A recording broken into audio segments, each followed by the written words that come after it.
Hey guys, welcome to my garage. First of all, it's been a while since we had a chance to talk to each other, so I just want to say that I miss all of you guys and hope that we can get back to the gym sometime soon here. But for today, what we're going to do is we're going to work on building some speed sleds, okay? So our speed sleds are going to be vital for our running program moving from May on until we get back onto campus, okay? So for today, I'm going to give you 3 different options. Hopefully one of those can work best for you. If you have any questions or know how to do something or need some advice or to make some things better, please feel free to give me a message, okay? Alright, so for option 1 here, we're going to use an old tire. So this tire, I went to Canadian Tire and I asked them for the oldest, junkiest tire, and they're more than welcome to give it to me, okay? For speed sleds, we're really going to try to keep our weight around 10 to 50% of our body weight. This tire is about 26 pounds and I'm 240, so it kind of falls right within that proper weight range there for me. I have some old U-bolts, some brackets, and some nuts laying around. So what I've done is I've pre-drilled 2 holes here in the side of the tire. We're going to drop our U-bolt inside there, push it in, okay? On the inside of that, take your bracket here, put it over the end of the tires, grab your 2 nuts, spin those on to the end of that, so that way as you pull it doesn't come apart. On the side as well too. Okay. After you got that part done now, all we need is an old belt and some ratchet straps here. So from here now, take your ratchet strap. You can get these from Walmart, Canadian Tire, or Rody. You can get them from the dollar store. I think they're about $3 or $4 at the dollar store, so relatively inexpensive. Take one end, flip it around your bracket that you just finished making there. Old belt goes on.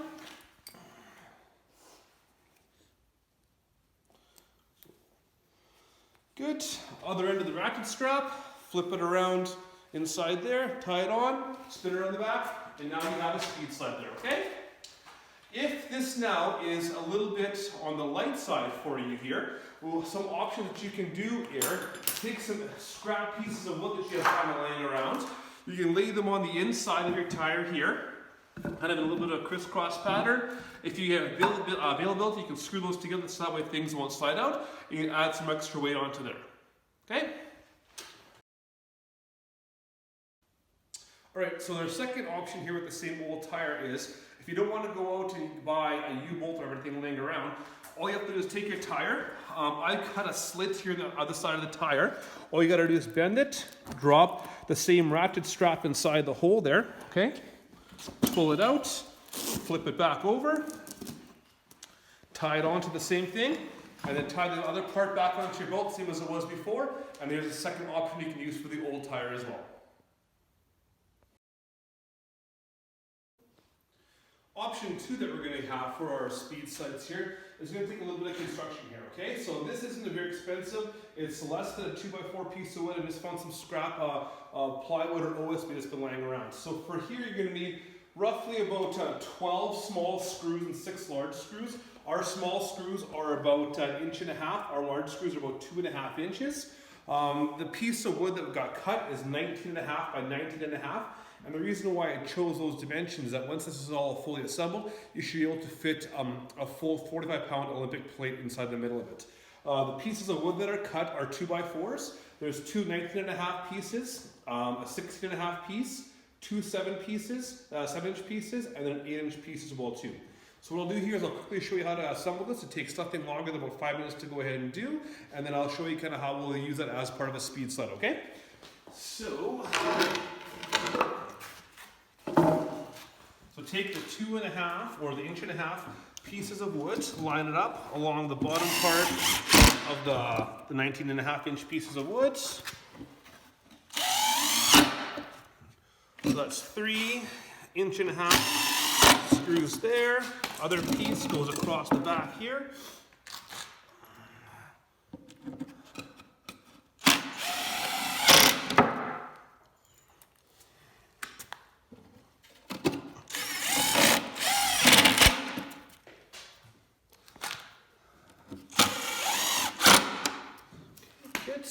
The last 16.5 inch piece here goes along the back.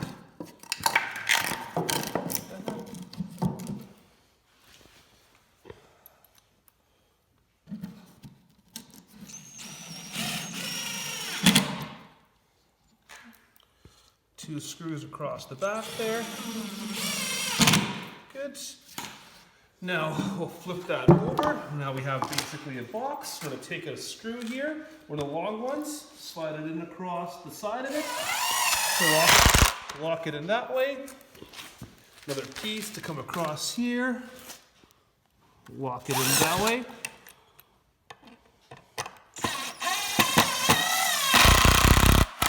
Okay. The 2 7.5-inch pieces here go across the front.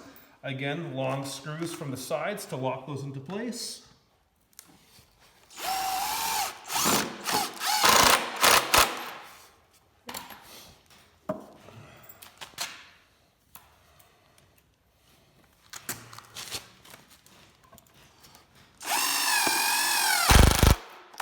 Okay, we'll turn that over.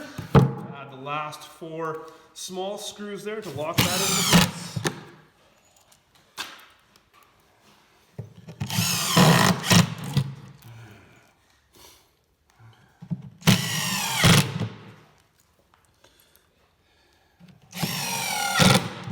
And finally, your 8-inch piece that I cut in half will just go right across the top from there. Last 2 big screws, screw them in, lock that into place.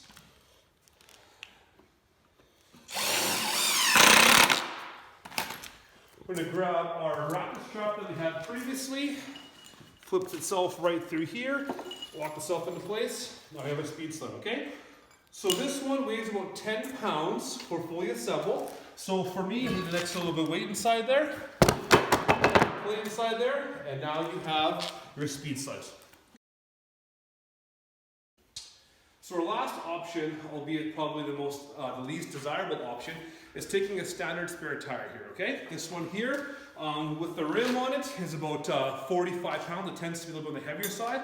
Again, take your ratchet strap, flip it through the rim there, lock itself into place, and now you have another speed sled there as well too. The reason why I don't like this is that all the friction on the tire might eventually wear something out and eventually sacrifice the quality of your tire from there. So if you don't have options, any of those other ones, this would be an acceptable option as long as you're willing to kind of accept that risk there. So those are the 3 options that we can use to go ahead and make speed sleds for our upcoming running program moving from May forwards. Our next video that I'm going to put out will kind of go through some of the technique points that we're going to look for how to use our speed sled and what we're going to try to accomplish with that, okay? So I look forward to seeing you guys later on. And again, if you have any questions or have any concerns or need any more information, please feel free to give me a message, okay?